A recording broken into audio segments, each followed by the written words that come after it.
troubadours of Provence, and then it was the poet Guglielmo d'Aquitania brings it over to the Sicilian school, and basically it's the knight in shining armor who declares his complete devotion to his only woman for all of his life, and then for her he writes poetries and songs and acts of courage. Or kills the dragons. Exactly.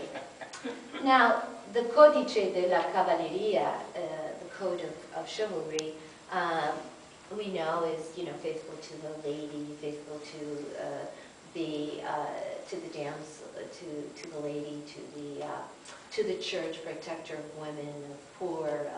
He's courageous, he's just, he's gentle, he's honest. But this is during the Middle Ages throughout Europe. When we talk about, for example, Le Roman de la Rose, the Carolingian age in France, etc., when you bring it over to Italy, now it's going to become I codici gentili.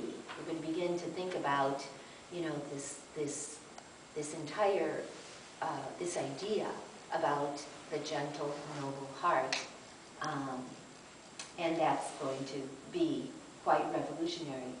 So, as you can see on that chart, you see this evolution. We're going to go from the end of the Roman Empire to the Provençal troubadours, where the concept is basically love, pleasure, wine, what we have in modernity, but a material concept of love, where we all start out, when we're young, and then as it develops, the chivalrous relationships like Lancelot and Guinevere and Lancelot and Ginevra, etc.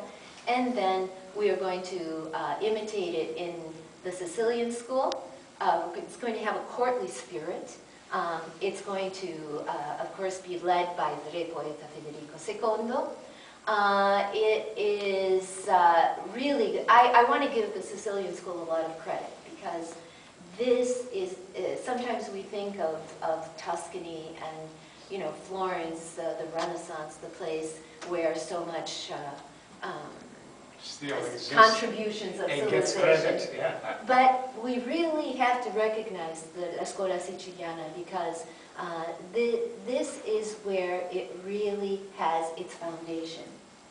And so it may be imitated, but that the imitated quality really is going to blossom into this new style, dolce stile nuovo, that is truly going to be, I think, a definite step forward into man, into the progress of man intellectually and artistically and spiritually.